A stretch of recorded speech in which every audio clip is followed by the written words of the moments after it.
The most remarkable fact about the decline of men in America is how relentlessly our leaders pretend it's not happening at all. The patriarchy is thriving, they tell us. Men are in charge, and they succeed precisely to the extent they thwart the progress of women. Society is a zero-sum equation in which a man's gain is a woman's loss. This is wrong, and we must rectify it. That's the message. Those also happen to be the core assumptions of second-wave feminism, which became popular 40 years ago, just as many of our baby boom leaders were coming of age. And yet none of those assumptions are true today. America has changed completely. The patriarchy is gone. Women are winning. Men are failing. Men in America are now far more likely to die of a drug overdose, drop out of the workforce because of an addiction, commit a felony, and go to prison. They fail in school much more often than women do. They kill themselves at many times the rate. Overall, they die years younger. Those numbers are not speculative. They are hard data gathered over decades by nonpartisan researchers. You'd have to ignore a huge amount of settled science in order to repeat the pieties of 1970s-era feminism. And yet that is exactly what our leaders continue to do. In March of 2009, almost immediately after arriving in Washington, Barack Obama created the White House Council on Women and Girls. He tapped his advisor, Valerie Jarrett, to run it. Quote, "When our daughters don't have the same education and career opportunities as our sons," Obama said in his announcement, "that affects our economy and our future as a nation." At the very moment Obama was lamenting the lack of educational opportunities for women, more girls than boys were graduating from high school. Far more were graduating from college. Women now earn 62% of associate's degrees, 57% of bachelor's degrees, 60% of master's degrees, and 52% of doctorates. That gap is even wider in non-white neighborhoods. For example, in 2007, among black and Hispanic graduates of public schools in Boston, for every 100 black men who got a college degree, there were 230 black women who got one. For every 100 Hispanic men who got a college degree, there were 211 Hispanic women who got one. 70% of all master's degrees awarded to black students nationally went to black women. Just 30% went to black men. Yet, for reasons the Obama administration never explained, the school performance of black and Hispanic girls was deemed a higher priority than the performance of black and Hispanic boys. Under Obama, the White House solicited hundreds of millions of dollars from corporations to encourage female achievement in higher education. At the time this was happening, one study showed that there were already at least 4 times as many privately funded college scholarships available for girls as for boys. 4 times. The administration never acknowledged this. Instead, it sought new ways to close a gender gap that no longer exists. One idea was, quote, breaking down gender stereotypes in toys. To that end, the White House pressured manufacturers, retailers, and media outlets to eliminate gender distinction in children's toys. This, the administration claimed, would allow kids to, quote, explore, learn, and dream without limits. Well, educators at all levels took this idea seriously. In 2015, one kindergarten teacher in Washington state banned her male students from playing with Lego. Fitting together plastic blocks has been found by researchers to help children develop important cognitive skills. Boys have enough advantages, the teacher explained, so she intentionally prevented them from learning.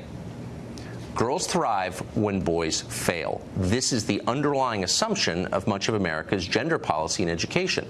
There is no credible research to suggest that is true. It is purely an ideological belief. And yet that assumption is pervasive, especially on college campuses.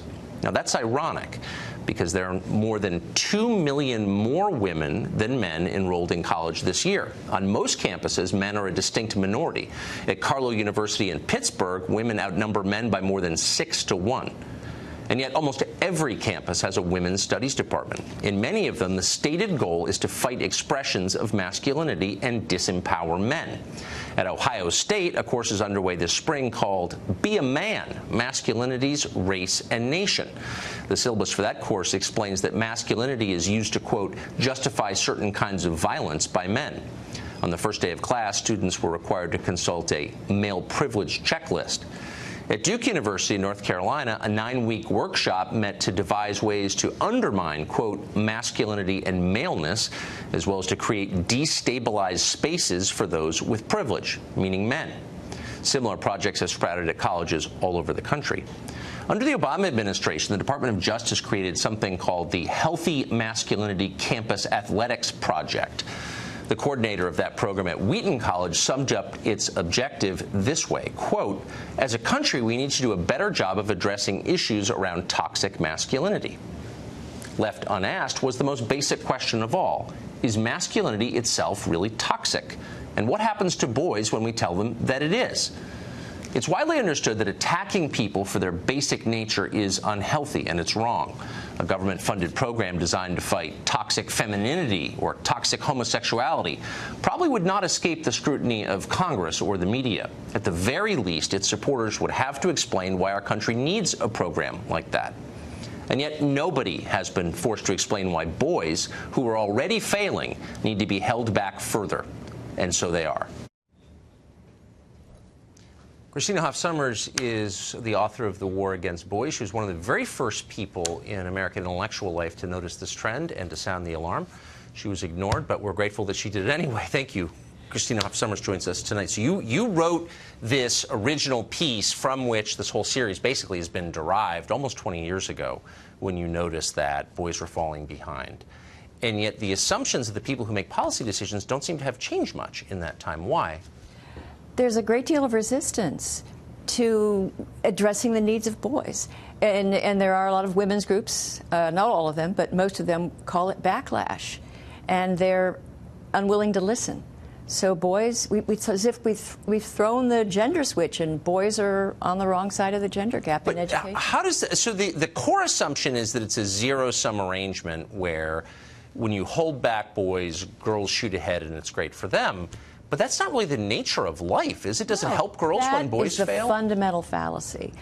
I think too many of the activist groups think that there's a trophy, and either Venus is going to win or Mars, and their job is to root for Venus and make sure, hold back Mars. No, there's not a single trophy. Men and women, boys and girls, we're in this together. Yes. And if boys are in trouble, so are we all. I mean, these are the young men with whom our daughters and granddaughters are going to make the future. And so if boys are failing, what's going to happen to girls? That's a question that a father of every daughter, including myself, thinks about a lot. So you just sort of wonder, how do we get to a place where colleges, in which, broadly speaking, men really are failing, falling behind girls, have funded departments whose main course of study is why masculinity, maleness, is bad? Why doesn't anybody ever say anything about that? We try, but again, you're called names and demonized if you defend boys and point out their plight, specifically in education. And we have economists now. Larry Sommers, for example, projects that by mid-century, maybe a third of men in the full-time workforce are going to be out of the workforce, disengaged, not there. Millions of men are simply not going to be looking for work, not in the workplace. Now, we can address this. England, Australia, Canada, they're very worried because of the future of their economy and because of the social, just confusion that this will lead to. And they're addressing the problem. They haven't solved it, but they're working on it. We haven't really acknowledged it. What does it say about our policymakers that they're acting from assumptions that were relevant in 1979 but are no longer?